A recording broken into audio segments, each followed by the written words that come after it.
All right. G'day, guys. Welcome back to On the Ball.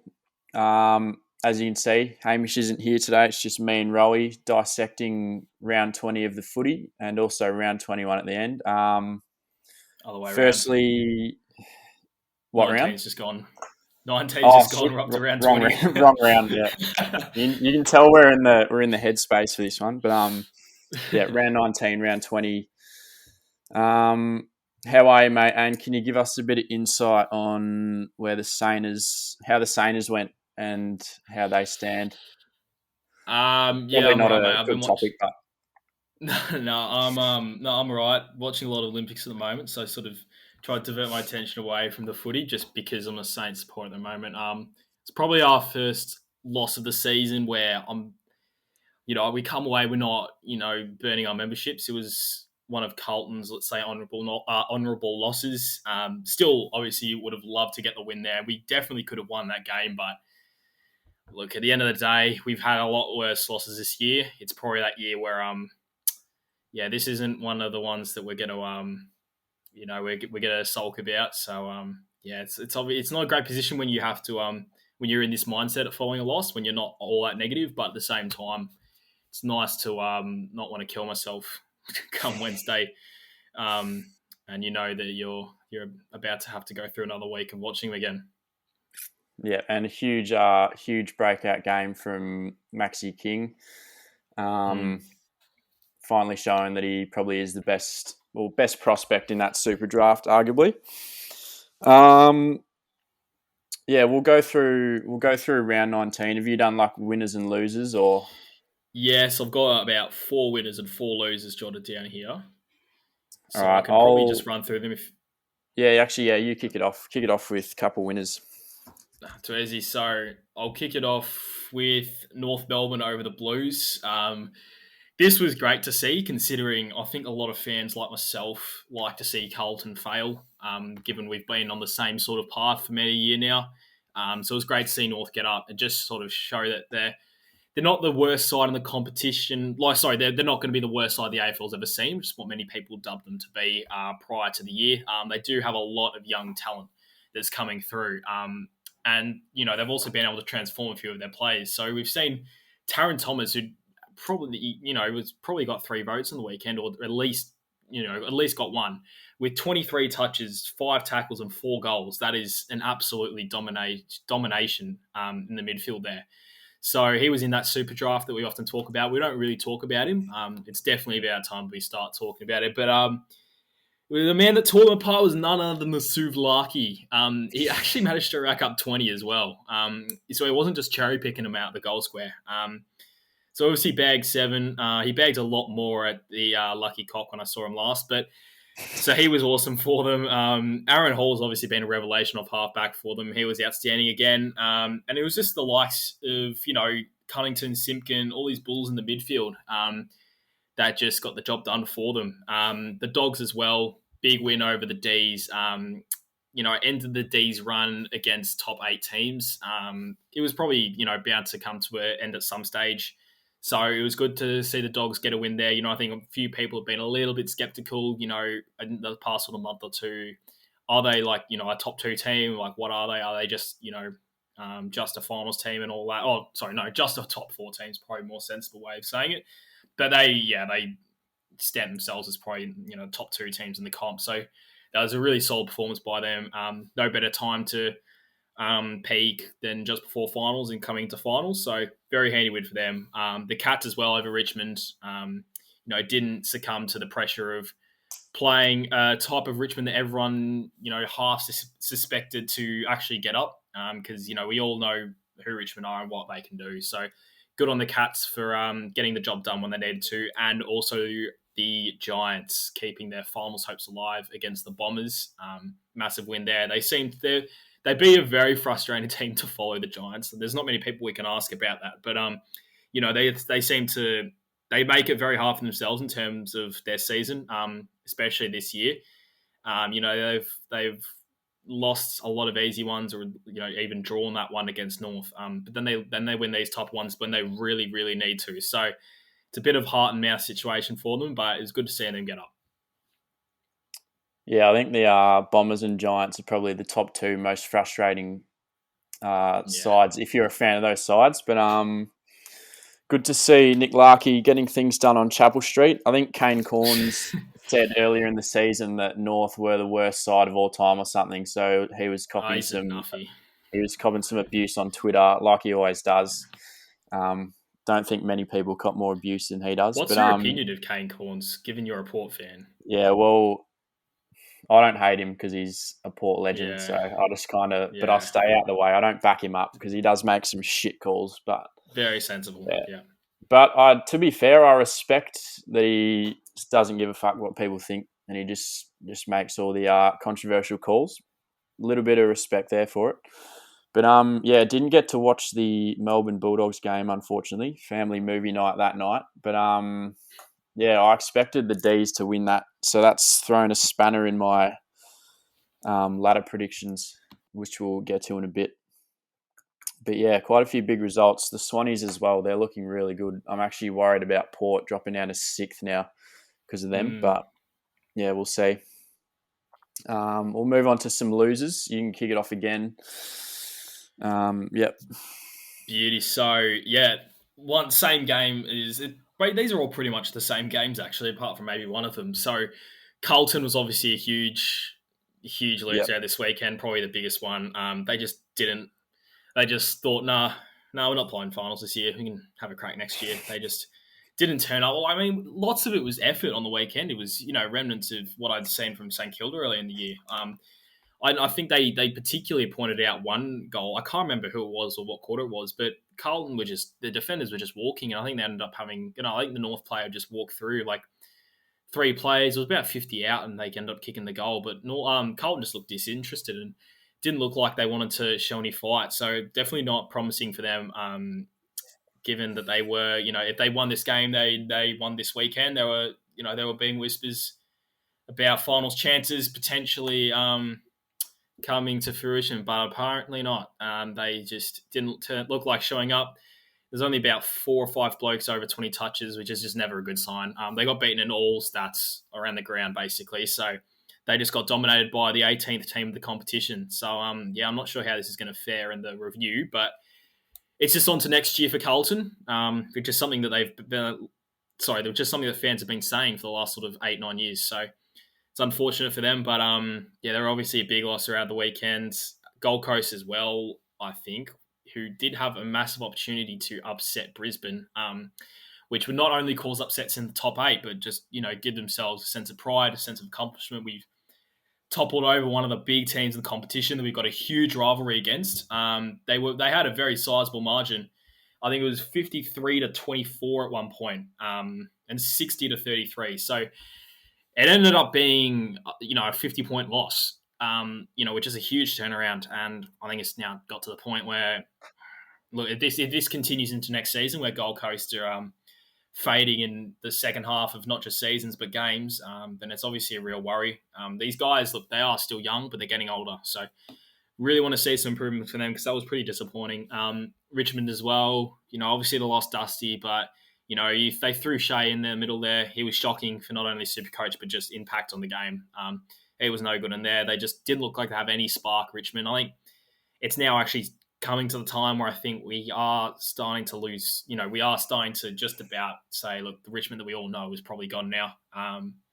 They just, they just didn't look like themselves. It's like when you play sport, when you have a cold, you just don't feel like yourself. I think this was like them, and obviously, I think the Bombers as well just completely shot any chances they had of making the 8. I think there's still a chance, but they would have had to have won that one on Sunday to make it a legitimate chance. Now it's just a bit of a fluke if they make it. But yeah, they should have won that game. They on paper they're probably a lot better than the Giants.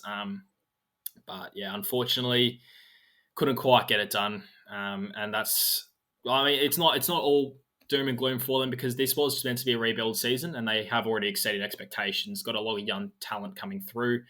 A lot of there's probably the team in the competition that have switched the magnets around the most and has succeeded. They've got a lot of new players, new positions, but yeah, nonetheless, still a disappointing result on the weekend for them, given what they could have achieved. But at the end of the day, probably not as big a loss as the other three, just given where we expected their season to be. But yeah. Yeah, for me, I'd probably say the Bombers were the biggest losers, just given the implications on finals. But as you said, they've well succeeded expectations. It's just a typical Bombers thing to do to get the fans' hopes up year in, year out, and then choke at the end. But Yeah. yeah, what was I? Oh yeah, I was going to bring up this. I don't know if this has happened too much recently, but as a Saints fan, if you find yourselves like, out of the race of finals a few weeks before the end, do you start like going for loss? Do you want to see them lose with draft picks on the line, or are you still going for them week in, week out?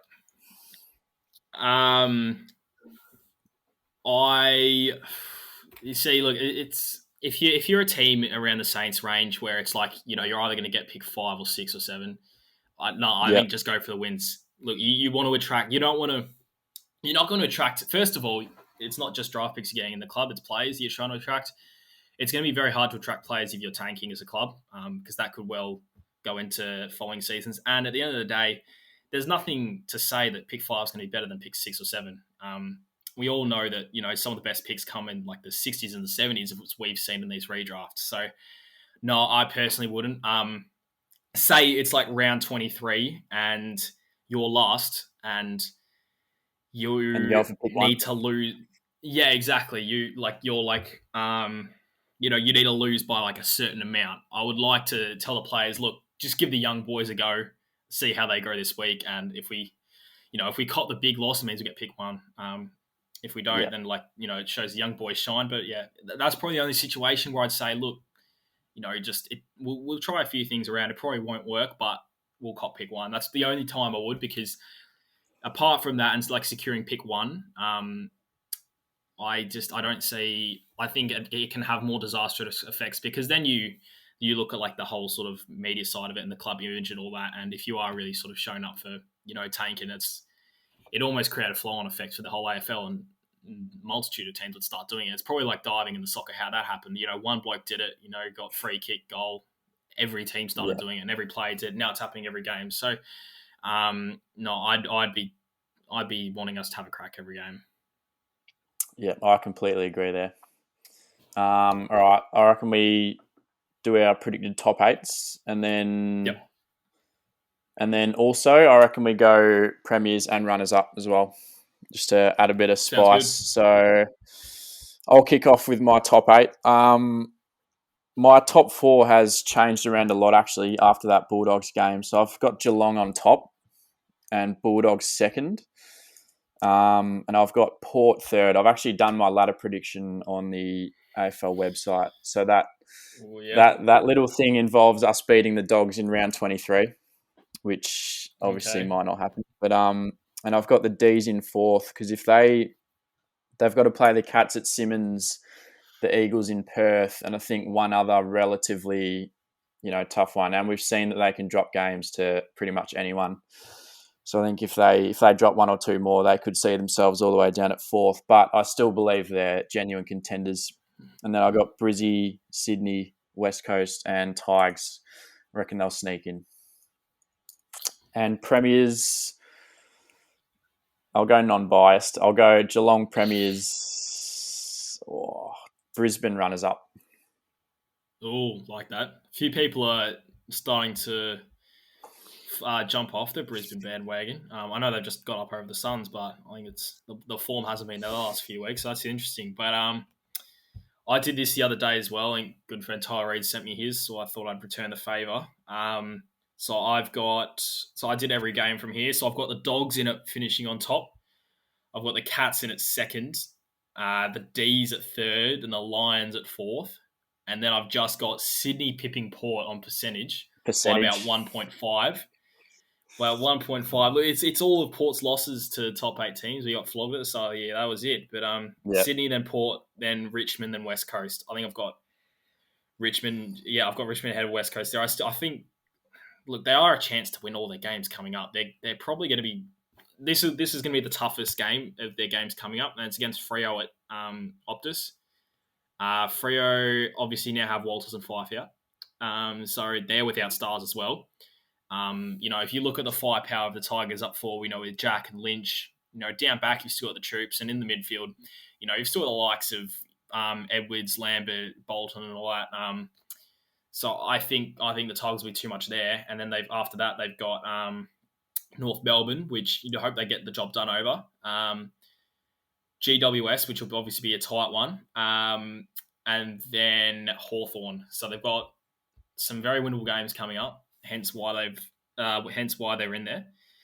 But my premiers are going to end up being, I'm going to have a Geelong Bulldogs grand final, just what I came up with, and I've got the Cats just pipping them. In probably most years, neutral fans wouldn't want the Cats to win. I think most people obviously don't like the Cats. If there's ever a year for them to win it, I'd have it be this year. There's probably going to be their last shot at it. All their guns, coming to probably the end of their careers. So if there's ever a year for them to win it, it can be this year. I think most of us will take that. But yeah, that'd be a cracking grand final, and it'd be even better if it was at the G. So fingers crossed with COVID and all that. But that's my top 8. 100%. I think the Cats, pains me to say it, but I think they're deserved premiership favourites at the moment. I think they're peaking at the right time as well, the Cats. I think they're... Yeah, exactly right. They've been peaking since their round 1 loss to Adelaide. They've been unbelievable since then. But yeah. Hopefully someone knocks them off. But yeah, all right. We'll do our next redraft. So this week we're up to 2010. So we're going to be redrafting the 2010 draft. Another tough one. The players are getting pretty old. We're getting into the dinosaur ages with these ones, but not sure how any more we can do.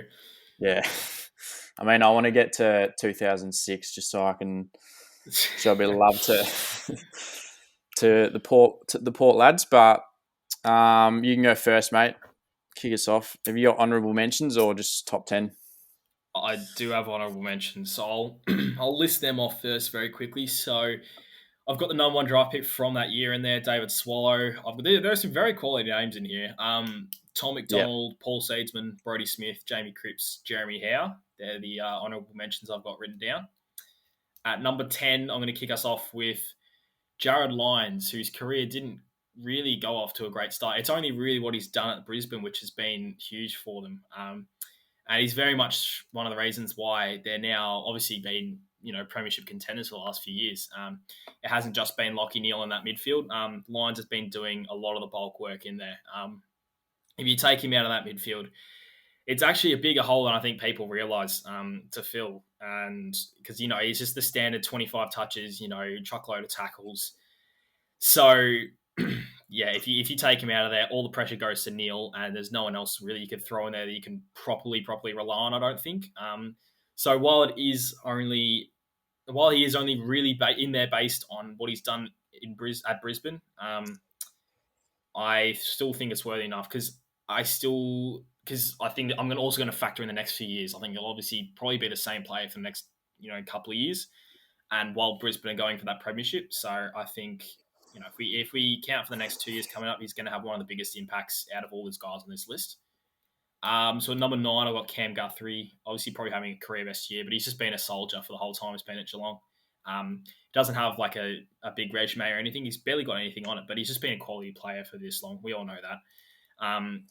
So, to be a mainstay in a Geelong lineup for over 10 years, that's definitely worthy of a spot on this list. At number 8, I've got Tom Liberatore, obviously premiership winner. Got a few more on the resume for him, but obviously hasn't been like a standout star midfielder. He's been, very good and excels in some parts of the game that lots of people sometimes don't tend to recognise. You can sometimes walk away from a game thinking, yeah, Libba played all right, but you look at his stats, he's actually really good. He's a contested beast in there, but often overshadowed by the likes of Bont and McRae. Has probably hurt his ability to finish, really high up in predominantly club awards as well as Brownlow medals. Finishing up high in the Brownlow tally. But yeah, he's still it's a mainstay in that Dogs 22. And, we know the quality of that team, especially its midfield. So to be in there is definitely worthy of being on this list as well. And then number 7, I've got 3-time premiership player Isaac Smith. That's about the only thing, he's really got going, apart from the fact that, he's been one of the legend wingmen of the game. So he's been huge for the Hawks, and he's obviously, proving to be a very vital player for the Cats as well. They obviously lacked a bit of speed, bit of ball use, the Cats, I think, last year and probably the start of this year when they were playing that sort of slow, boring style of footy. So I think Smith's really helped them there. So he's finishing off his career nicely. He's not sort of, he's not sort of turning over and just, limping to the end of his career. He's having a really, really strong impact. So that's the reason why I've got him this high. But yeah, obviously contributed to those 3 premierships at the Hawks. So he's definitely worthy to be in here. Number 6, Dion Prestia, another 3-time premiership player. He's been a very solid player for Gold Coast and then for Richmond coming over. He's finished pretty high up in most best and fairest seasons when he's been fit. And he's probably, he's an all-Australian quality player, but, it's been hard for him to get in there just mainly because his body just doesn't hold up. But when feeling, he's a very solid player in there. At number 5, Dyson Heppel. He's probably one of those players that has come to the end of his career a little bit. But he's not having the same impact as he once used to have. I think lots of these guys on here are still having a similar impact. Would have dipped a little. Heppel's obviously gone down a lot, but it's also because of that role change. He's gone to half-back to let that excellent midfield that the Bombers have got going for them. But it's still a very vital role for the Bombers there. He provides a lot of leadership down there and just around the club as well. You often forget how good of a player Dyson Heppel was. He's an absolute animal for Essendon back in the day in the midfield with the flowing dreadlocks. He's got a lot more on the resume than I first thought when I had a look at it. So yeah, he's definitely worthy of a top 5 pick here. Number 4, I've got Jack Darling for West Coast. Obviously being a huge player for them alongside Kennedy.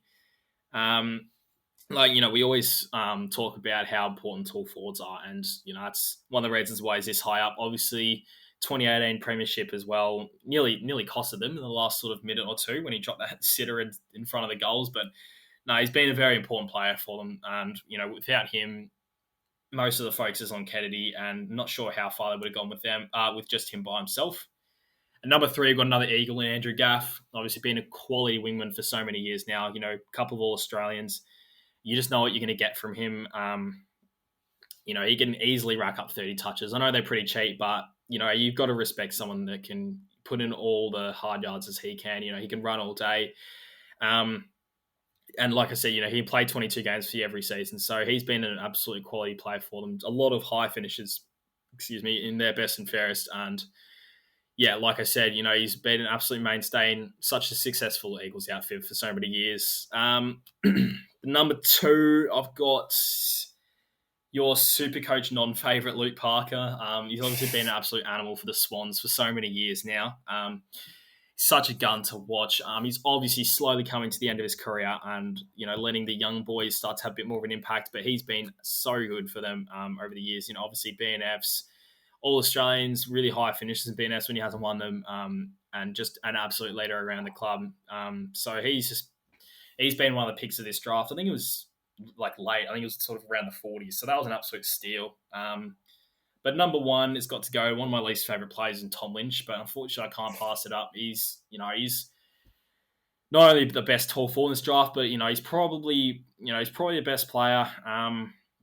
He's got a really good resume. He's obviously playing a couple of premierships now. I think he's got a Coleman medal in him and a couple of All Australians. It's just I know he's probably had better days when he was at Gold Coast. I he used to kick a few bags of 6 and stuff, but at the moment, he's probably kicking a few.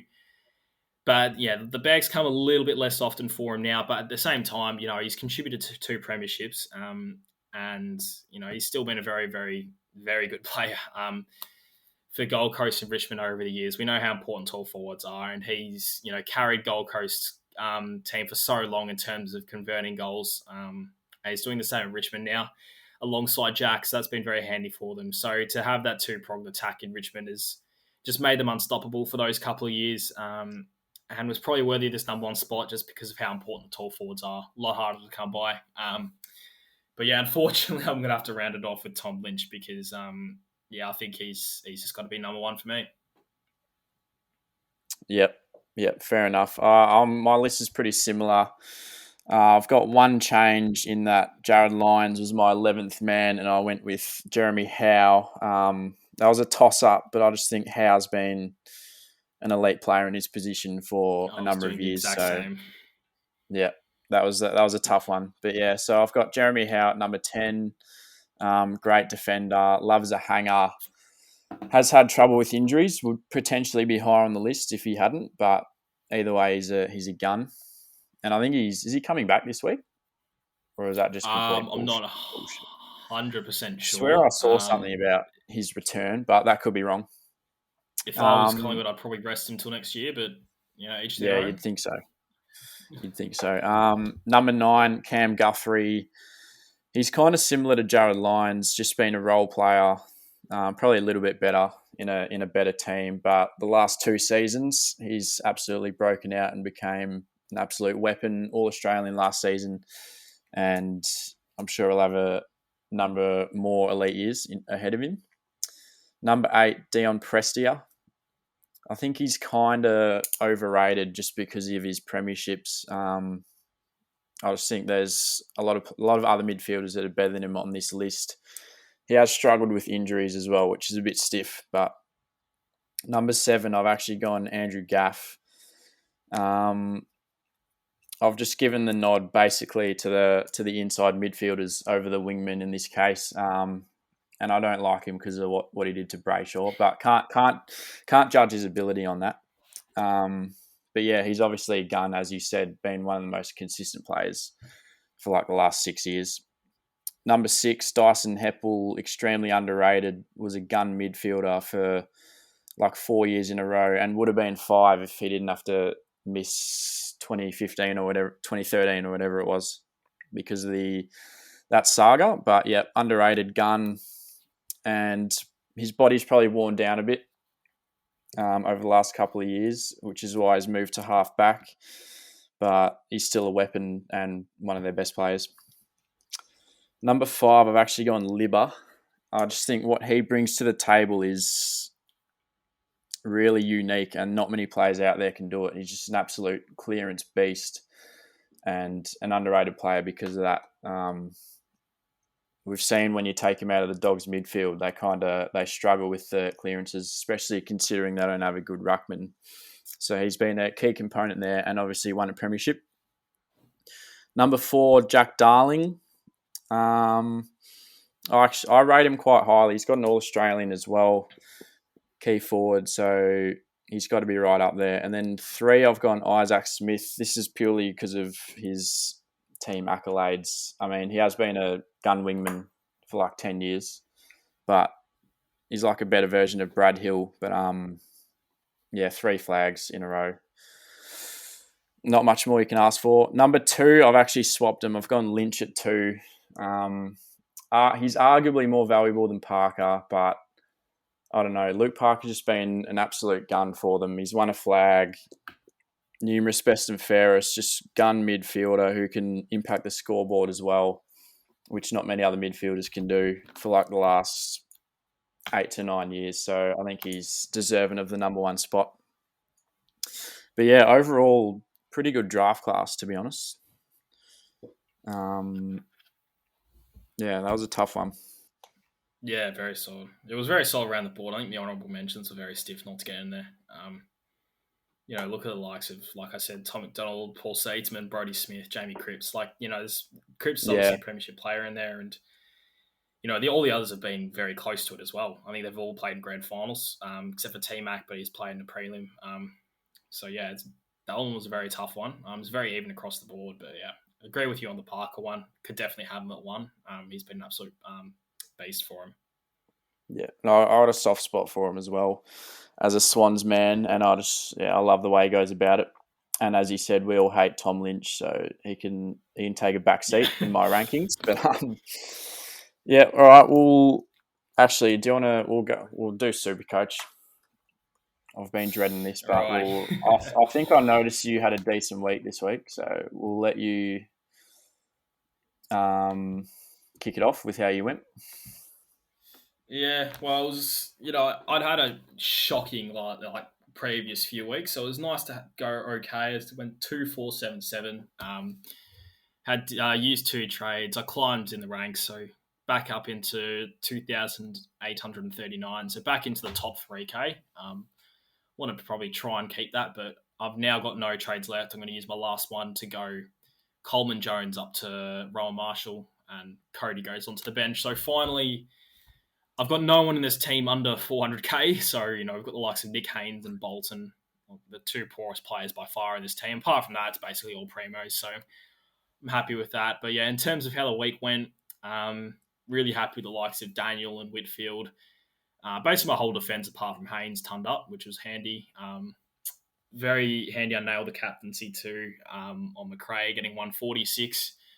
Obviously, stink with Grundy on the night game against Port. I was so angry about that because he had like 20-something touches, smasher hit outs, but I don't know how I think there was a only got 80. Oh, I don't know.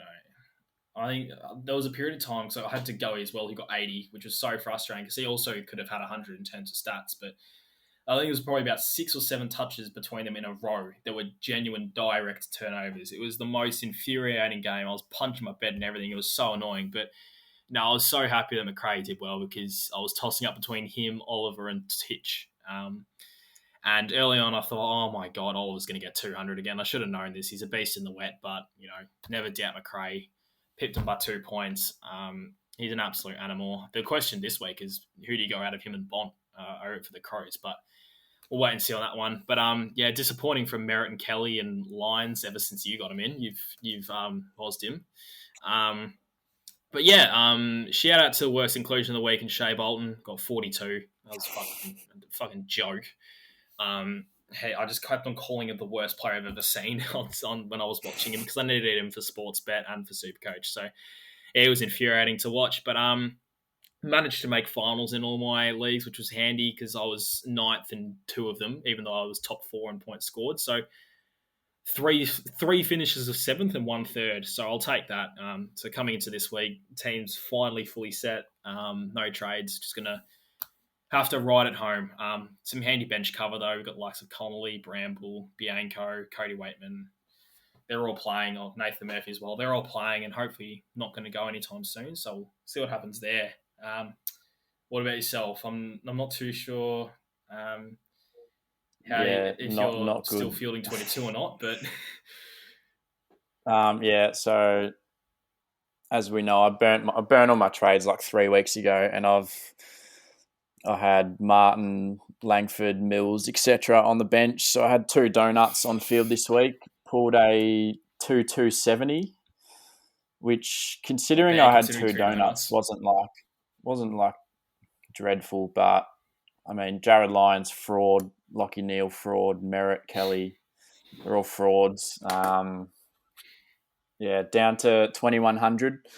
I think I came top 4 in all my leagues though. So, and if Langford comes back this week, which I think he's meant to, then I should be fielding 22 with like 1 rookie on field. So I might still be, as long as I don't get any more injuries, I might still be all right for finals. Definitely rankings out the window, but yeah, we'll see for finals.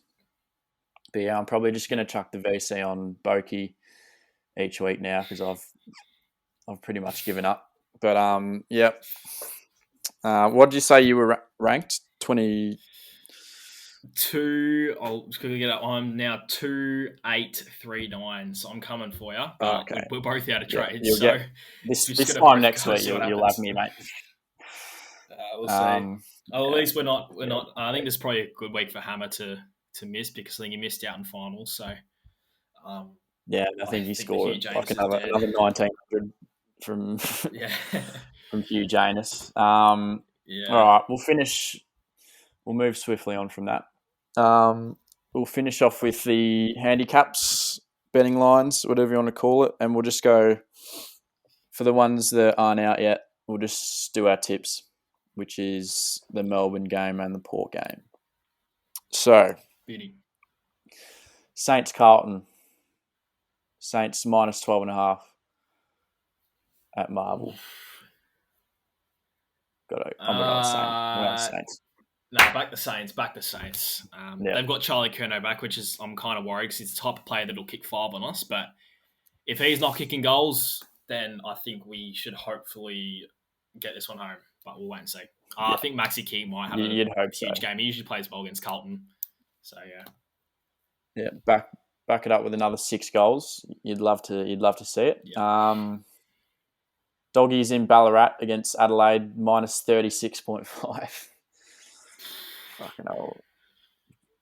Probably have to go Bulldogs, to be honest. Yeah, it just I can't depends see which team from.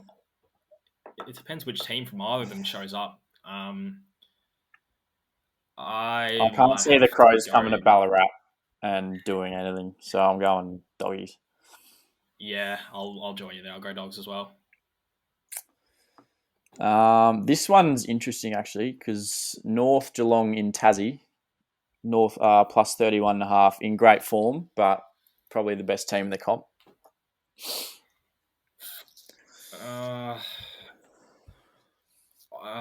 This is really annoying. This one I find tougher. Yeah, this is tough. I'm tipping the Cats obviously, but I don't actually mind the Kangas at the line. I don't think the Cats are going to blow them out of the water. So for that reason, I'm going to go Kangas line. Yeah, I think I agree. I think if I had I think the to scoring potential lean, for North is pretty handy in terms of yeah. these handicaps.